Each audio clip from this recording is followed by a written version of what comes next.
Okay, good morning, good afternoon, or good evening, my beautiful hot messes. My name is Mistress Lavender, and welcome to my YouTube where I read. Today we are reading The Happiness Advantage by Sean. I'm on page 27, starting at the African Unicorn. Let's just begin. In ancient Egypt, carvings and writings spoke of a mythical creature, half Libra, half zebra, half giraffe. When 19th century British traders found these carvings, they described the beast as the African unicorn, the fantasy creature, and biological impossibility. However, natives on natives of the Congo Basin insisted that they had sighted exactly such a creature deep within the forest. Even had the aid of modern genetics, the British explorers knew that was ridiculous. Giraffes simply do not mate with zebras and certainly do not procreate offspring. Zebras might think giraffes have great personalities, but they don't just find them attractive. For years, Western biology scoffed at the ignorance and superstition of the natives for thinking that a mystical beast was possible. In 1901, the intrepid Sir Harry Johnston came upon some Pygmy Pygmy natives who had been kidnapped by a German explorer. Appalled by this atrocity, Johnston intervened, offering to pay handsomely for the pigmen's freedom. In gratitude, the freed natives gave him pelt and skulls they claimed were from the African unicorn.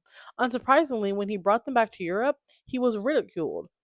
There was no way these were the furs of the African unicorn. People scoffed because the African unicorn didn't exist. When Johnston protested that although he never saw the creature, the pygmies had shown him its tracks, the scientific community dismissed his claims and debated for years about his sanity. Then, in 1918, a live okapi, indeed a cross between the giraffe and the zebra, was captured in the wild and showcased in Europe. A decade later, the first okapi was successfully mated in Antwerp. Today, the mythical okapis, which apparently weren't so mythical after all, are now quite common in the zoos across the world. In the 1970s, the Dalai Lama claimed that there were. Sorry, I'm tired, but I'm still making content. Let it be. Let it be known. In the 1970s, the Dalai Lama claimed that mere thought could change our brain structure. Even without the aid of the modern brain scans or fMRIs, Western scientists knew this was ridiculous. While it might be comforting to believe our brains can change, they said it was only a myth. And certainly, if the brain could change, it couldn't do so through mere thought or force of will alone. For most of the 20th century, it was a commonly held notion in the most esteemed research circles that after adolescence, our brains were fixed and unwielding. Neuroplasty, the thought of the brain is malleable and can therefore change throughout our years, was essentially the Western unicorn. A few years later, some researchers began discovering tracks of what they claimed was this mythical chimera. This time, scientists found clues not in the skull of the okapi, but inside the skull of a cabbie. Researchers were studying the brains of taxi cab drivers who lived in London. Small wondered Small wonder scientists get mocked at dinner parties for their overly specific research subjects. They found something previously unimaginable.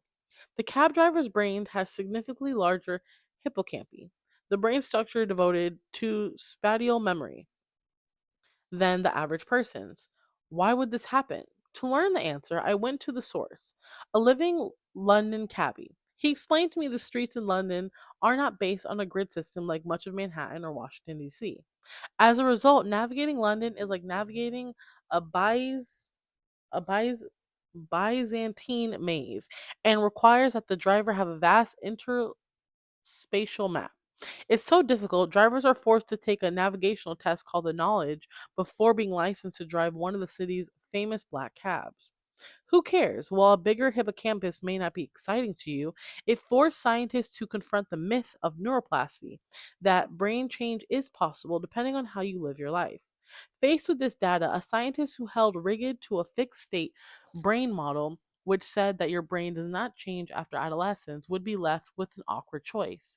Either he would argue that A, from birth, some people's genes develop a larger hippocampus because they know they would one day grow up to be a taxi cab driver in London, or concede that B, the hippocampus can increase in size as a result of many hours of practice driving a taxi cab in maze-like surroundings.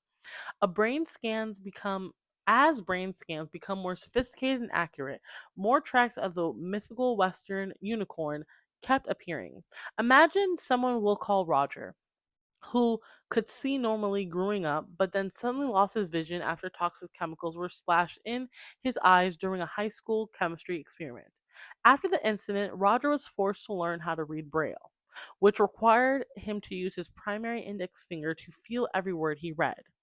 When neuroscientists put someone like Roger in an fMRI scan to scan his brain, they made some startling discoveries. When they poked at the index finger of Roger's non reading hand, nothing out of the ordinary happened. A small part of his brain would simply light up, just like it would if someone tapped on any of our finger for if someone tapped on any of our fingers. But then came the extraordinary part. When researchers tapped on Roger's Braille reading finger, a relatively enormous amount of cortical mass would light up, like a halogen lamp clicking on in his brain. To explain this, scientists were left with two options. Either A, from birth, our genes were smart enough to anticipate a freak chemistry lab experiment and thus arrange a well wired index finger on one hand, or B, our brains change in response to our actions and circumstances. The answer in both cases would the answer in both cases above is obvious and inescapable. Brain change, once thought impossible, is now a well-known fact. One that is supported by some of the most rigorous and cutting-edge research in neuroscience, and the implications are far-reaching. Once our brains were discovered to have such built-in plastic, plasticity, plasticity, our potential for intellectual and personal growth suddenly became equally malleable. As you're reading the, as you're about to read, as you're about to read, as you're about to read over the next seven sections, studies have found numerous ways we can rewire our brain to be more positive, creative, resilient, and productive to see more possibility wherever we look. Indeed, if our thoughts, daily activity, and behaviors can change our brain, the great question becomes not if, but how much change is possible. I'm stopping there. I'm gonna read the next video will be on page 30, from possible to probable. And honestly, I don't regret the mistakes I made because as long as I'm reading, my stomach kind of hurts. But you know what didn't stop me? Reading today. And I want to learn a new word and I underlined it. So you might be like, why does she have a pencil? The reason why I have a pencil, hold on. The reason why I have a pencil is because I'm fairly new to reading consistently. So I like to underline words I don't know. So far, I don't know what intrepid, pygmy, I don't know okape. Well, that's an animal. What else? And I didn't know. There's another word I don't think I know. Kyrmia, spatical, halogen lamp, plasticity, yeah, so I'm gonna pick one. I'm not gonna do all of them, but I'm gonna do one to underline or one to look up. But yeah, thanks for joining my reading YouTube channel. Go ahead, like, comment, and subscribe, and turn your post notifications on. Again, my name is Mistress Lavender, also known as the Findom Dictator, FINDOMDICTATOR, and go down below to support all my other social medias like Instagram, Twitter, now known as X, Facebook, and yada blase blase. If it's your birthday, happy birthday, and if it's not, I'm just happy you're alive with me another day. Bye. I'll see you guys later.